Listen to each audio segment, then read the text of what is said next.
Assalamualaikum warahmatullahi wabarakatuh.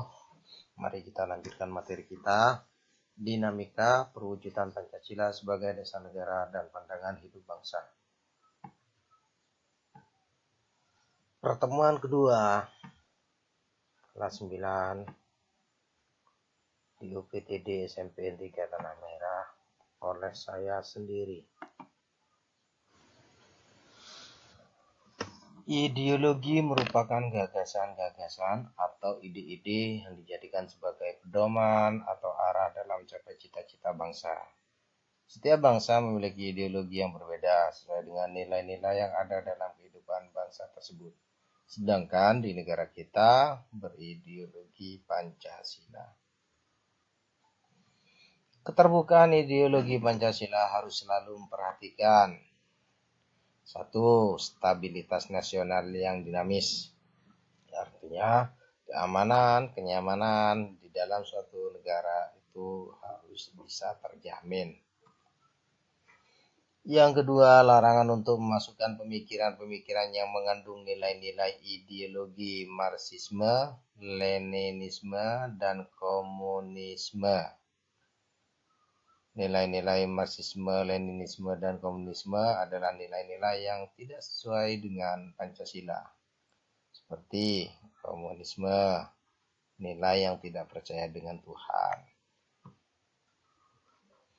Yang ketiga, mencegah berkembangnya paham liberal atau kebebasan yang tidak terkontrol dan terpecah-pecah.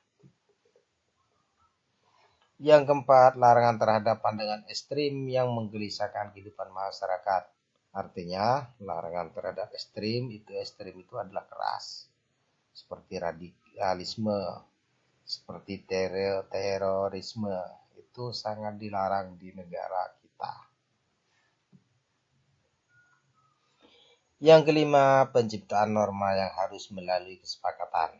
Adapun norma itu salah satunya adalah aturan.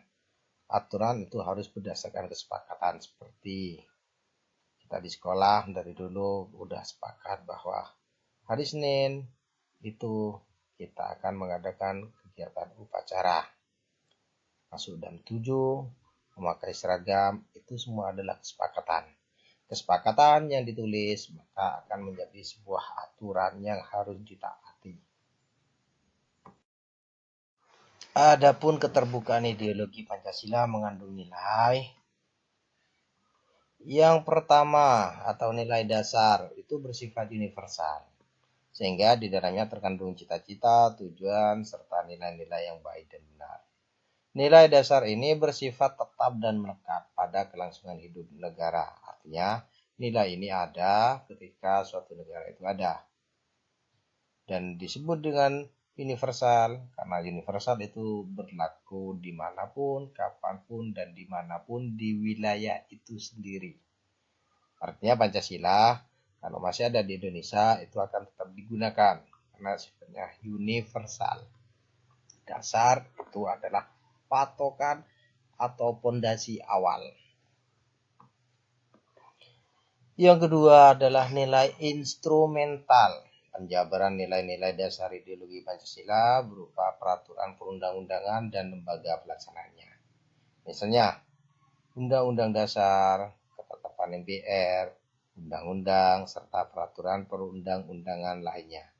Dapat disesuaikan dengan perkembangan zaman dan aspirasi masyarakat berdasarkan nilai-nilai Pancasila.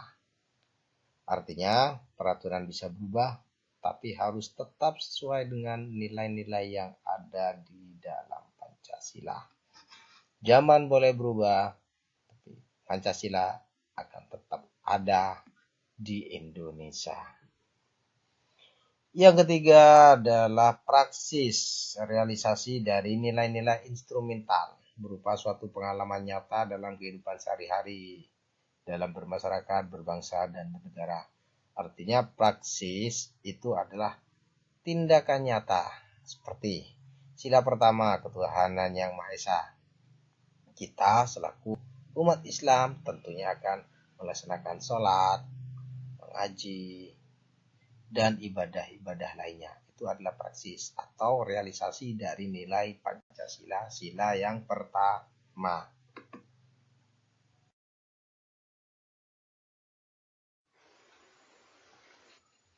Pancasila sebagai ideologi terbuka secara struktural memiliki 3 dimensi, yaitu